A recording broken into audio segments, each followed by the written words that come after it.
Il existe sur Terre une espèce qui possède des capacités extraordinaires.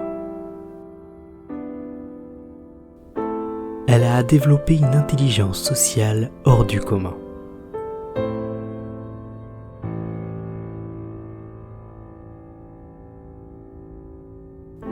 Elle a appris à cultiver les champs pour faire du pain et partager les nectars de notre monde.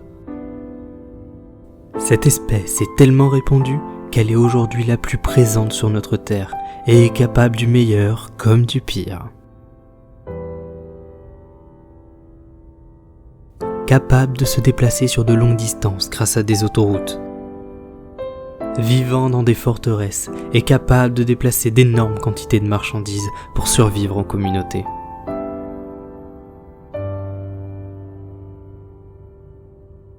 Elle a exploré les 4 coins du monde, creusé à des profondeurs inimaginables, combattu les éléments depuis des millénaires.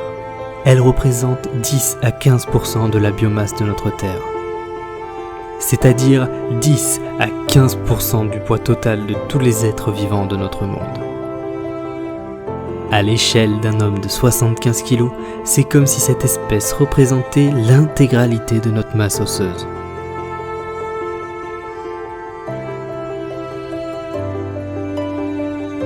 Pour les plus petits, elles peuvent soulever individuellement jusqu'à 10 fois leur poids. Et pour les plus grosses, cela peut monter à 100 fois. Ce qui, à l'échelle du même homme, représenterait une charge de 700 kg ou de 7 tonnes 5. Tout cela à bout de dents. Aujourd'hui, on parle de fourmis.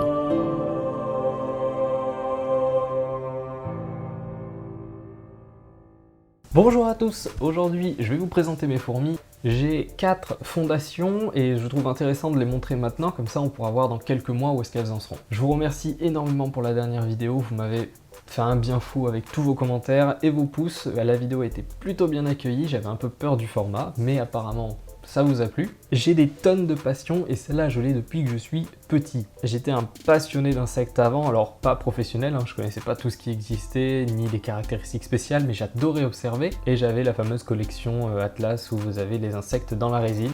Dans mon jardin, j'ai une énorme colonie qui doit compter peut-être 20 000 individus, ne serait-ce que visibles, donc il faut quand même s'attendre à plus dans le sol. Tout ça réparti sur une centaine de mètres carrés. Et ça fait maintenant peut-être 6 ou 7 ans qu'elle doit exister. Et voilà, j'ai toujours aimé la regarder et un jour je me suis dit il m'en faudrait pour moi. Alors au début je me suis dit facile, t'en trouves une dans la nature, tu la mets dans un petit nid, dans une petite boîte, tu le mets devant la fenêtre et puis tu la nourris de temps en temps, ça sera joli, c'est marrant à observer. Mais pas du tout. J'ai des dizaines de tubes à essai, de l'anti-évasion, des seringues, plein d'aiguilles de différentes tailles, des sachets de différentes graines, abreuvoirs, des pinces, des tubes de tous les diamètres, de toutes les longueurs, un nid, 2 nids, 3 nids, du coton, des cotons-tiges, d'autres seringues, des gros tubes en verre, des raccords de tubes faits à l'imprimante 3D, et je pense que voilà, c'est pas mal. Après le reste, il est au niveau des fourmis, tout ce qui est gestion de la température, de l'humidité. Sans plus tarder, je vous présente Messor barbarus. Alors c'est une espèce qui est très sensible aux vibrations et à la lumière, donc je vais devoir adapter un petit peu le setup et parler plus doucement. Vous voyez beaucoup les portes bouger, c'est parce qu'elles sont dans mon placard, j'ai besoin d'ouvrir et de fermer, donc je peux pas à chaque fois faire exactement le bon raccord de porte derrière. Ok, on les voit très bien là maintenant. Alors les puristes vont me tuer parce que le nid est un peu grand pour le nombre de fourmis. De base, elles vivaient dans ce tube à essai et se nourrissaient dans cette aire de chasse. Quand j'ai vu qu'elles commençaient à être nombreuses, je leur ai proposé le grand nid et elles ont déménagé toutes seules. Donc je pense pas qu'elles soient mal dans ce nouveau nid, sinon elles seraient restées dans le tube. Je parle un peu beaucoup. On peut déjà voir que la reine commence un peu à s'impatienter. Elle bouge beaucoup, ce qui est assez rare pour une reine. Donc voilà, ça c'était leur ancienne aire de chasse, où maintenant elles s'en servent comme dépôt. C'est ici qu'elles viennent jeter leurs affaires. Puis elles se sont installées ici, où j'ai quand même un petit couvain qui est prêt. On peut voir des grandes fourmis qui se préparent, notamment là-bas on a une énorme nymphe qui est prête à naître d'ici peut-être une semaine. Elles se sont fait une petite réserve de graines ici. Bon, je vois que la reine se balade beaucoup, elle est un peu embêtée. On va essayer de faire vite. Le nid est en permanence chauffé à 24 degrés. Pour mes messors, mes Liasus, je chauffe à peu près à 22 degrés, je les mets un peu plus loin du point de chauffage. Bon, on va partir un peu plus sur de la parlotte et je vais les remettre tranquillement dans l'étagère pour pas qu'elles stressent. Le nid que vous avez vu, c'est un nid que j'ai fabriqué avec ma chérie. Donc en plus, c'est une passion qui est très intéressante parce que vous allez pouvoir vous-même fabriquer l'habitat de vos fourmis. Et j'ai un magnifique terrarium juste derrière vous qui est là-bas. Un terrarium naturel que je vous ai déjà montré dans l'autre vidéo. Alors c'est une espèce qui se nourrit de graines dans la nature, vous l'avez vu. Elle les récupère en automne, au printemps, elle les stocke dans leur nid, dans ce qu'on appelle des greniers. Donc ce sont des pièces qu'elle creuse elle-même dans des endroits où il y a peu d'humidité pour pas que les graines pourrissent. Et en fait elles vont venir les prendre petit à petit et les emmener dans des pièces un petit peu plus humides où elles vont pouvoir commencer à les manger. Et en fait ce qui se passe c'est qu'elles ne mangent pas la graine, elles vont en fait la broyer et fabriquer une sorte de pain qu'elles vont ensuite donner à d'autres fourmis et s'en servir pour se nourrir elles-mêmes. Donc c'est une espèce de fourmi boulangère si vous voulez. Elle fait les moissons, d'où son nom, Messor barbarus, qui vient de Messor moisson en latin. Barbarus, je sais pas si elle est plus barbare que ça, mais enfin c'est son nom. Elle fabrique son pain comme ça, qu'elle se partage. Je trouve ça hyper intéressant. Et je suis pas là pour vous faire un tuto fourmi, hein, donc je pars vraiment dans les grandes lignes. Évidemment, pour ceux qui connaissent, il faudra faire la diapose en hiver pendant au moins 2-3 mois à 5 degrés. Mais ça, voilà, c'est pas le but de cette vidéo. Cette vidéo, c'est de vous les présenter. Si ça vous intéresse, on en parlera plus en détail. Pour le moment, je vous les présente. Il s'agit d'une Messor Capitator ou Capitatus, je sais plus trop. Attendez, parce qu'en fait il y a un souci, c'est comme elles sont noires et que mon tapis est noir. Hop, excusez-moi, j'avais oublié de régler le gain du micro, j'étais peut-être complètement saturé. Je propose qu'on utilise un support neutre, quelque chose de blanc où il n'y a rien d'écrit dessus, quelque chose où il n'y aurait pas de promotion dessus pour genre une entreprise ou quelque chose comme ça. Elle est donc dans son tube d'élevage, celle-là ça a été un cadeau donc je m'y attendais pas, donc je ne sais pas non plus exactement de quelle espèce il s'agit. Elle est énorme, elle fait un bon centimètre et demi. Elle a quelques œufs que l'on ne voit pas très bien du coup ici, elle est juste en face de sa tête là. Il y a quoi? Il y a 4 ou 5 œufs, je vais la remettre dans le noir pour pas la stresser, mais en fait elle est dans son tube d'élevage, voilà à quoi ça ressemble. Elle n'a pas besoin de se nourrir donc elle vivra là-dedans jusqu'à ce qu'il y ait suffisamment de monde. Je vais la remettre en place. C'est vraiment pas simple de filmer tout ça en même temps. J'aurais dû installer en fait une caméra au-dessus qui aurait permis d'enregistrer ça quand même un peu plus facilement. Donc voilà, je suis pas sûr de l'identification, alors que c'est une Messor, j'en suis sûr. Donc déjà, c'est le plus important, je sais de quoi elle se nourrit et de quelle température elle a besoin. Mais de quelle famille est-ce qu'il s'agit exactement? Je partirai sur une Capitator au vu de la forme du thorax. Enfin bref, on ne rentre pas dans les détails. Si vous vous y connaissez et que vous pouvez m'aider là-dessus, ça m'intéresserait. Comme c'est une Messor, elle se comporte comme les autres en fait. Elles vont stocker des graines, fabriquer du pain et nourrir d'autres fourmis. C'est juste que c'est pas tout à fait la même espèce, mais elle fonctionne pareil, ça reste une Messor. Et donc là, je emmène 2 nouveaux tubes qui sont mes 2 petites fondations. Alors je dis colonies, pour le moment ce sont des fondations, il n'y a pas assez de fourmis pour que ça s'appelle des colonies, qui sont des Lasius niger. Ou Niger, je sais plus, je crois qu'on dit Niger, mais moi ça me fait penser au pays, donc j'ai envie de dire Niger. Cette première qui est là toute seule, donc elle, c'est celle qui vient de mon jardin, sauf que j'ai eu quelques soucis avec elle. Alors elle ne pond plus depuis presque 2 mois je dirais. Elle a eu 2 débuts de fondation.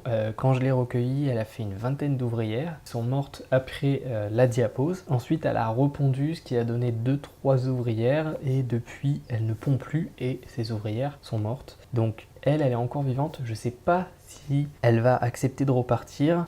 Et ici, j'ai une autre colonie de Liasus. Alors elles sont beaucoup plus petites. Donc pour faire une mise au point dessus avec un téléobjectif, laisse tomber.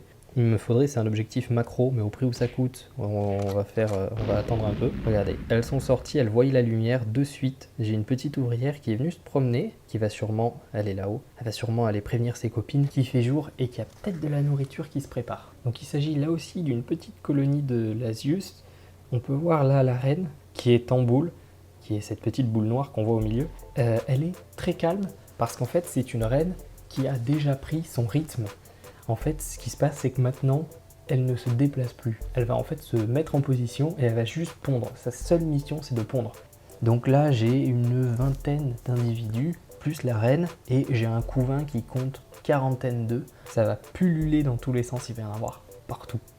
Ce n'est donc pas une espèce qui se nourrit de graines cette fois, c'est une espèce qui se nourrit de liquide sucré. Donc de la glace que vous allez faire tomber en été sur votre terrasse avec les miettes de votre chocolatine, nous sommes dans le sud, ou des gouttes de jus de fruits, enfin bref, elle va se nourrir de tous ces petits liquides sucrés qui tombent.